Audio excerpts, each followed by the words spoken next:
Today's video is one of my most requested videos ever, and it's all about how to start a blog that makes money. I'm now over 5 years into my blogging journey, and my business now consistently makes over $120,000 a month, which is insane. But I started from my college dorm room. I was a sophomore in college, and I started really from ground zero, and there's so much that I have learned in the past 5 years that I wish I could go back and tell myself. And so I know that this is going to be really helpful for you because I'm going through all of those things that I wish I would have known when I first started my blog, and it would have helped me make money a lot faster. And time is money. That is one thing I've learned. So this video is really going into everything I wish I would have known, everything that I've learned, and what I focused on for each year of the past 5 years. It is so helpful and is really going to help anyone who is looking to start a blog that makes money. Like I said, every single year since I started my blog, so for the last like 6-ish years, I've had like a main focus for that specific year, and I haven't filmed a video like this in a year and a half. So I'm excited to go over what we've been focusing on in the last year, but every single year things change. However, I know if you've watched my other videos, I'm a broken record about this, but there's two things that I am just like dead fast set on that you need to do when you start a blog. And these are two things that I did actually. There's so many things I did wrong, but these are two things that I did, and I thank myself every single day because I'm like, this saved me so much time, and oh my God, it would have just caused me like a lot of unnecessary stress and money to get things all switched over. So those two things are, one, you need to start on a self-hosted WordPress blog. I have a blog post on my website that goes over exactly how to do this. I'm a visual person, so I like to read through and like follow directions. Otherwise, you can listen to me talk or you can go research it on your own. But I highly, highly, highly recommend you not starting off on a Squarespace website, on a Blogspot website, I'm trying to think of like other ones.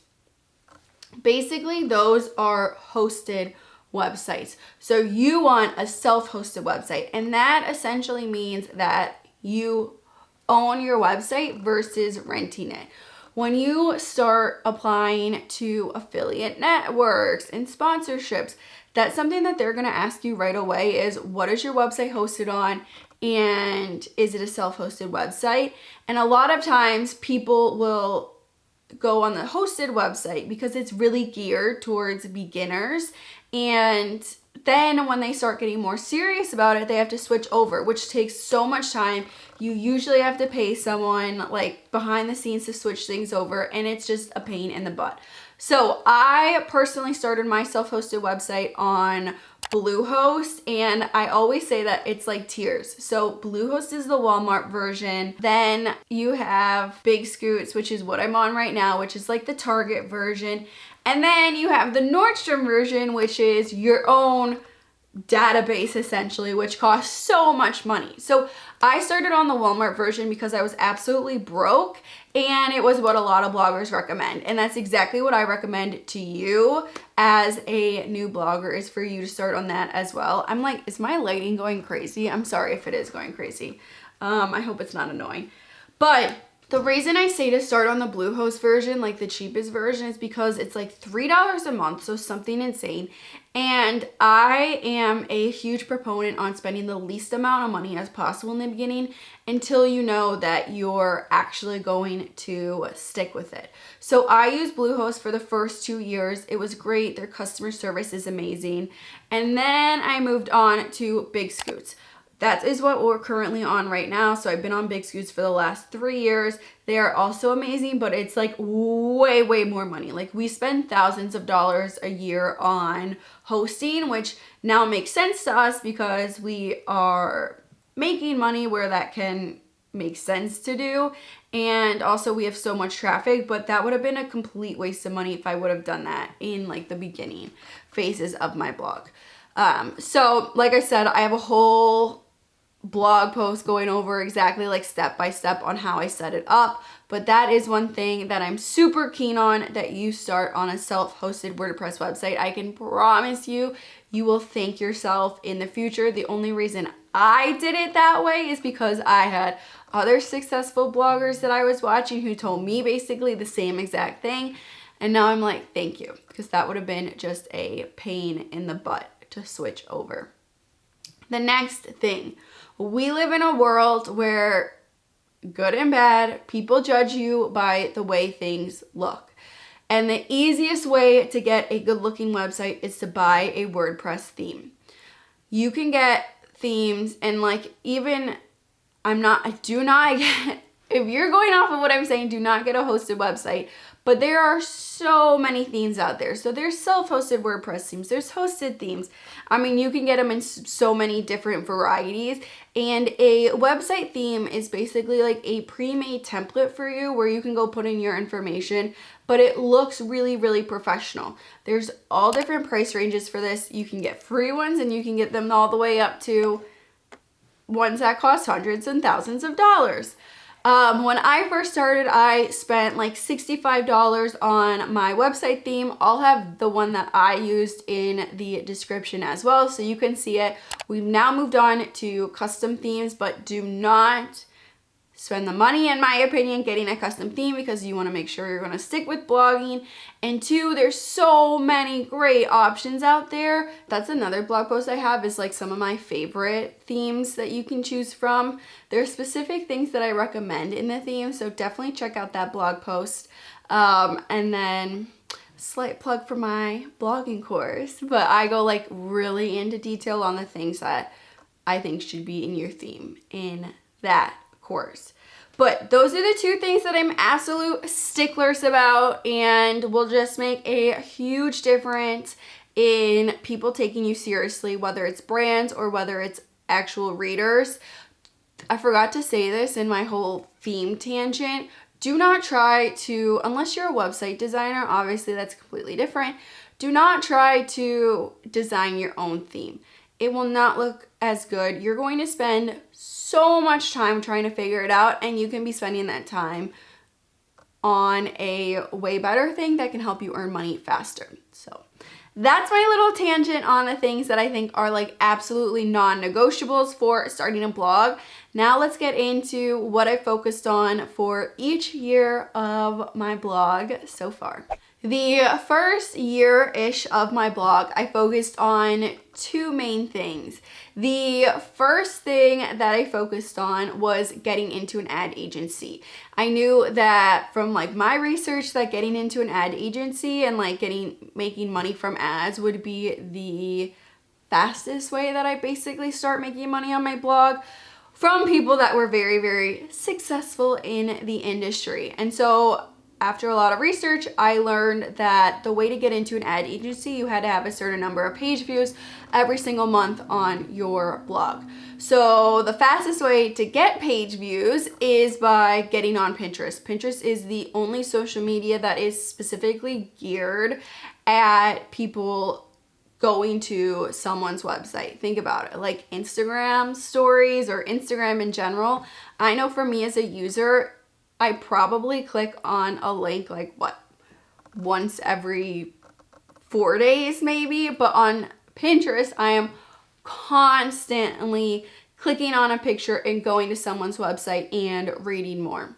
You have to be really, really specific about how you use Pinterest. Pinterest can be a pain in the butt. I feel like I've said that a million times, but it's so true, and they do a ton of algorithm changes. I have really learned how to be successful on Pinterest, but I'm uber specific. I'm not just going around and being like, oh, this feels good to upload this pin today. Like, no, we have an exact strategy behind how we handle our Pinterest, how we upload our pins, how we write our captions, how we write our titles, how we make our pins look, the days we pin, the times we pin, our Pinterest schedule. I mean, everything is so specific and strategy based. So I go over all of that in my Perfecting Pinterest course. My courses, I know I'm like biased, but read the comments in my videos. They're like the nicest ever, and they'll just show you that they are very nitty gritty. I do not play around. Otherwise, YouTube videos are such a great reference. So if you don't have the money to spend on a course, then research YouTube videos on Pinterest because it will help you out so much.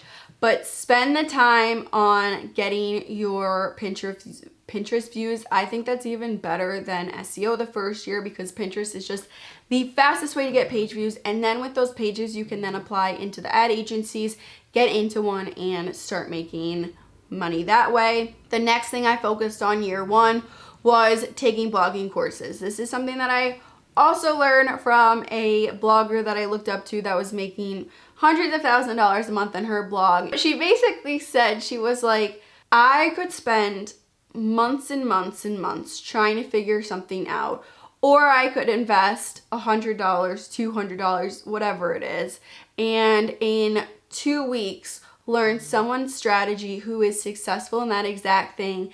And then by the time that I would have been done teaching myself, I'm already making money from that. And so I really like honed in on that and focused on it. And when I was 19 years old starting my blog, I mean, I was like treating this blog like a full-time job, and I was also a full-time college student, and I was also nannying.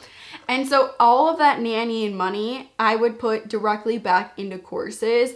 And I swear to you that taking courses is one of the main reasons why I think I was able to grow my blog so fast. So basically how I handled it is I would know like, okay, this year I'm focusing on Pinterest. This year I'm focusing on SEO. This year I'm focusing on email. This year I'm focusing on whatever it is. And I would research and find like the most qualified person in that area who is successful, and I would take their course. And what I would do is I would follow their course to a T for the first few months. And then once I actually knew what I was doing, then I would start adjusting it to work with my actual niche. So at this point, I still really use a lot of the basic strategies that I was taught in the courses that I took. However, I've now like adjusted them to work with the times that we're in right now, and then also work with my niche and just what I think is best. I'm still taking courses constantly. Like, I am always taking a course. My team is always taking courses. I just think that they are game changing in your business and can help you grow so much faster. Year two, I have my notes pulled up. So year two, I focused on affiliate marketing and then SEO. So affiliate marketing is, for example, if I was to go and link a sheet set on Amazon, if someone was to click on that link and buy anything within the next 24 hours, I would get a small percentage. It's a really small percentage, but as you get more and more views, that starts like adding up majorly.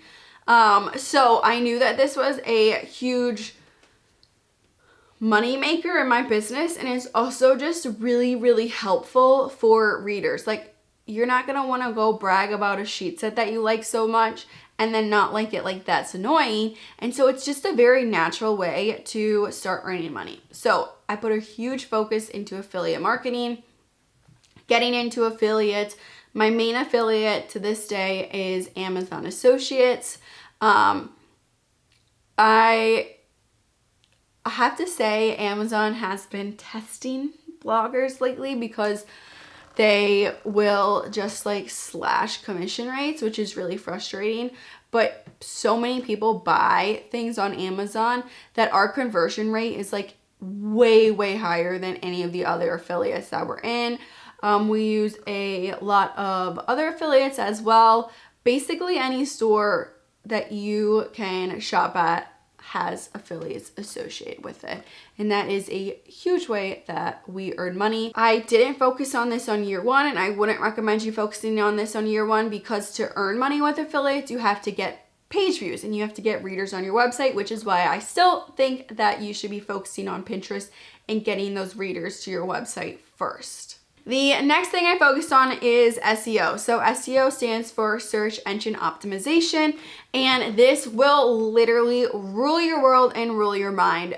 when I learned about SEO, I didn't know anything about it when I was first started researching it. And now my brain literally cannot think of things without thinking of SEO. So in a super basic sense, you will structure your blog post, your content, the things you're putting out on social media in a way that Google and like whatever's happening behind the scenes can understand what you're showing someone and then can show it to them faster. So this is another thing that we are like uber strategic on, and you have to be super strategic on.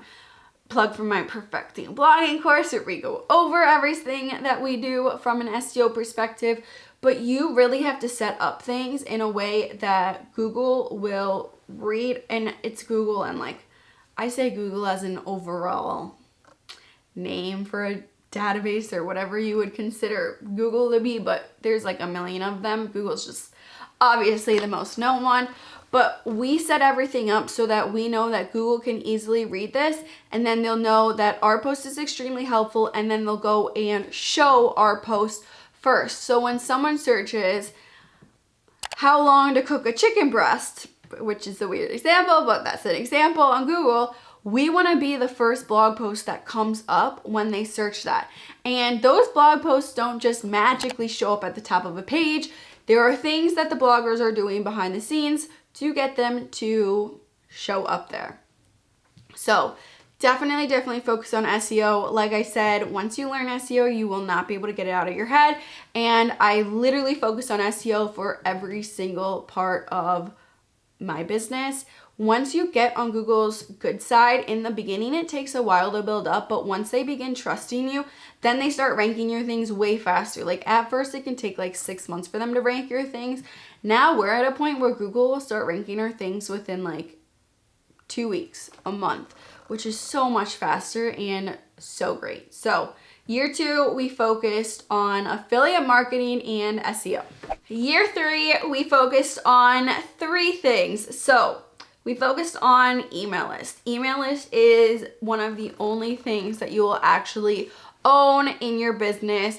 And I had no idea how important an email list was until I started doing all this research, which seems to be a common theme with all of this. But an email list is crucial, and you can form such a great relationship with your readers through an email list, and you can earn so much more money. So think about it. When a reader comes to your blog one time, maybe they'll come back, maybe they won't, but if you can get them on your email list, then you can send them content every single week.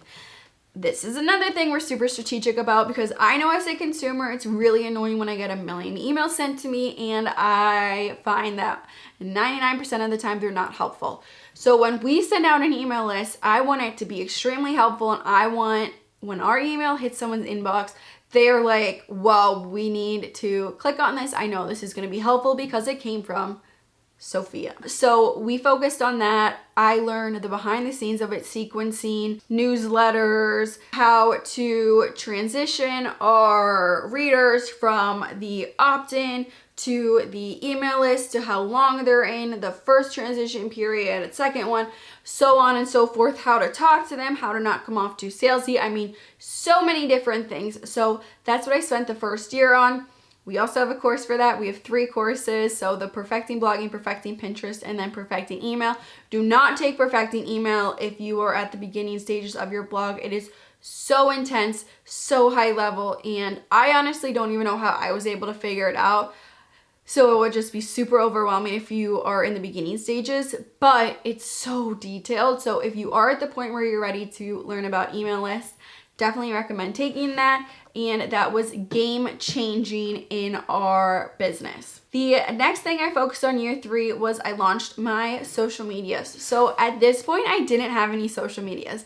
I was anonymous, like in a sense. I mean, I didn't have my name anywhere. Like someone would have to dive deep to figure out who I actually was, which was what I wanted to do at that point because I was a college student. I was kind of embarrassed about having a blog.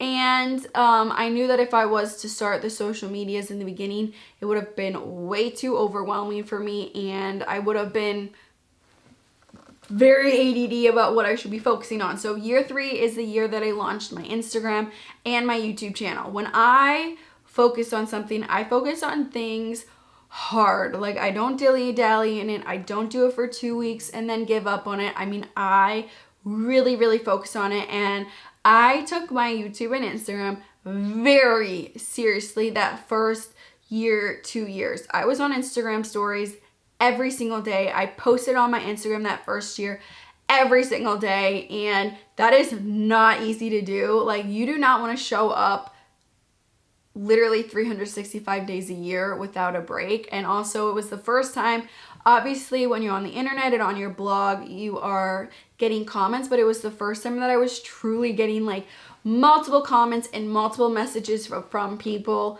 most of the time being really nice, but other times not being so nice. And then YouTube too, like I was posting on YouTube once a week. We were doing all of our own editing, all of our own like SEO behind the scenes. I mean, I took it super, super seriously. And in that year, year 3 was the biggest community building year that I think I have had thus far. It was really like it changed my entire business because now people were starting to really know me. Whereas before, and this is my number one saying, is no one cares about you, they only care about themselves, which is how we really focus all of our content. For example, you're not watching this video because you care about my life. You're watching this video because you want to know how you can make money faster. And there's a shift once you get to a certain point where people then do start caring about you. And no one gave 2 rips about me in the beginning at all. But it's once I started showing my life on social media that people started caring a little bit more about me, which is a really cool period in the business. So that is what I did year 3, and that is insanely time consuming. Like, I cannot tell you how time consuming that is to get on social media. I mean, it's like people have no idea how much time it takes.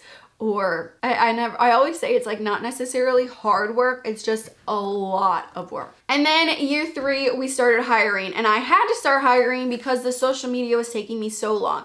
So at this point, I really, really knew what I was doing on the blogging side, and I was at a point where I was able to kind of take a step back and hire people that could do the things that I didn't necessarily have to be doing. I read the 10-hour work week, which like changed my whole entire mindset on hiring. And it really allowed me to know, like, okay, what are the things that I absolutely have to do? And then what are the things that I don't have to do that I can hire out to do instead, so then I can focus on the things that really make money and that I have to do. So that was a learning curve in itself. I mean, I was like 21 years old. I had no idea what hiring involved or anything like that. And so that was a huge learning curve, but that really I was able to focus on the things that made money in the business and transition off some of the tasks to things that I didn't necessarily have to do. Okay, year 4, this is such a long video, but this is just like, there's so many good pieces in here.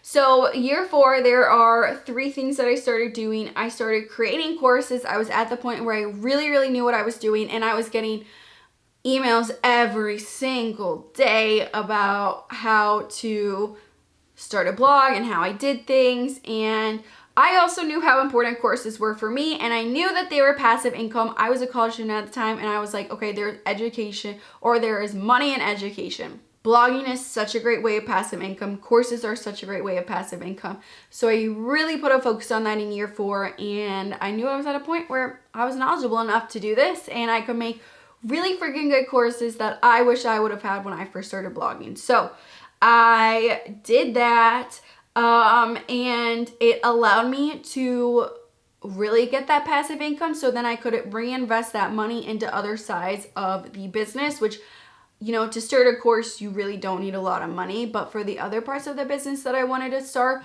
I needed a lot of cash flow. And so that gave me the cash flow to start these other parts of the business. Those businesses being homes and design. So I started this blog from day 1 being like, I want to start an interior design firm. And I knew that by gaining a following in the home design niche, that it would be a super natural transition for me to start a design firm. And it wouldn't be something completely random where I just like popped up one day and was like, I'm going to start a design firm. This way I had a following behind me. I had people that were interested in already, and I had credibility built up. So that year 4, is when I started my design firm, and I was in such a great spot because I already had that following who was interested in my life, and it just really helped skyrocketed that business. This is another example that I think might just be easier to understand, is that, like, let's say you want to start a dog food business. Well, if you were to start a blog all about dogs, you're going to start getting credibility in the dog industry. And so when you eventually go to launch the dog food, that is such a natural progression, and it makes complete sense for you to start a dog food line. You have the people behind you that are your readers. They trust you. They're going to be like, well, I trust him or her with all my other dog stuff. Like, obviously they're gonna have the best dog food in the world, and you're gonna have connections in the industry, and that just makes complete sense. So I basically did that same thing with my interior design firm. And then year 4 was one of my toughest years because I was being so risky. Like, for the first time, I mean, for your blog, like, all you really need is money for your theme, money for your self-hosted WordPress, which is like really nothing, and then a laptop. And this was the first year that I like was really risky and investing thousands and thousands and thousands of dollars, and everything was new, and it was really freaking scary. But I was at a good point where, like, I had employees, and they were all like part-time employees at this point, besides Sarah, who was a full-time employee. But they were able to take on the behind the scenes stuff so that I was able to focus on all this new stuff. But oh my god, it was like terrifying. And then year 5, which, like, okay, we're almost done with this. I hope this video was interesting and not boring. But year 5, I focused majorly on TikTok. And TikTok, I would have never imagined in a million years how impactful TikTok would be on my website. I mean, 3 weeks ago, I was invited to the TikTok headquarters to speak there with a ton of different brands, which was such a pinch me moment. I put off starting TikTok for so long, so long. But you just, like, versus YouTube and Instagram, I mean, you can get your face in front of so many people on TikTok. But like I did with Instagram and YouTube, I knew when starting this that I was going to take it very, very seriously and go hard on it. So that's what I did year 5. And then year 5 also, I started new business ventures. So we had the interior design firm, which, like, at this point I started taking on actual clients, which was a completely new thing. And then also we created planners, which was like a very natural business from my blog. So, like, perfect example with what I was saying with the dog food is I was creating digital planners. People were asking for them in tangible form, and so we created a planner business. Now that is like sells out so fast, and that's like a whole other business that I would have never started if it wasn't for my blog. And that's a 7-figure business in itself, which is like literally insane. So I focused on that. And then number 3 is hiring full-time employees and just getting the business a lot more legit. I mean, I'm so young that, like, I am constantly learning things. And now we're at a point where we have, like, lawyers that we can constantly refer to, and we're making everything, like, right and tight. But in the beginning, I mean, my biggest quote that I say is, like, I don't know the things that I don't know. And there's been so many instances, like, where with taxes or with hiring and contracts and so many things that, like, something will come up and I'll be like, I had no idea. Like, I wasn't trying to do anything wrong. Like, I literally had no idea that this was a thing. And so I focused a lot in the past year on just making sure that everything was right and tight in the business, and that we were getting full-time employees. Part-time employees are really tricky because they obviously have, like, other parts of their life going on, and you're not their number one concern, to put it bluntly. Where as a full-time employee, like, you are their livelihood, and you're with them. That was gross. I'm like burping. What is wrong with me?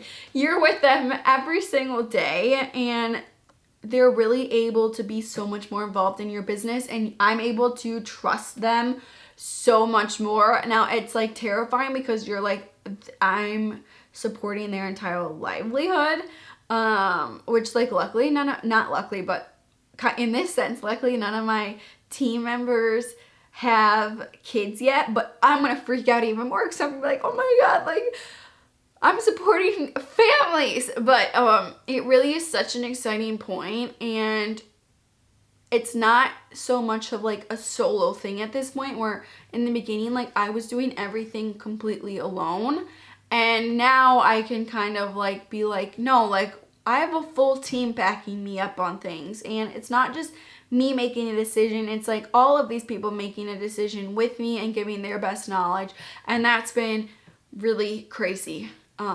In just like my confidence really has gone up so much. So that's the past 5 years. Wow, I'm going through my notes and making sure that like I didn't forget anything else, but that was like so huge. And so huge. Why did I even say this? I don't even know why I said that. I think I've been talking for the last hour basically, so I'm like, my brain is gone. But I hope that video was really helpful. Make sure to check out my courses. I promise you they're so good. Like I said, read the comments. And I stand behind taking courses like no one's business. I hope this video was helpful. We get all of our YouTube video ideas from the comments, so please, if you have any suggestions or any questions, put them in the comments. But I will see you at the next video.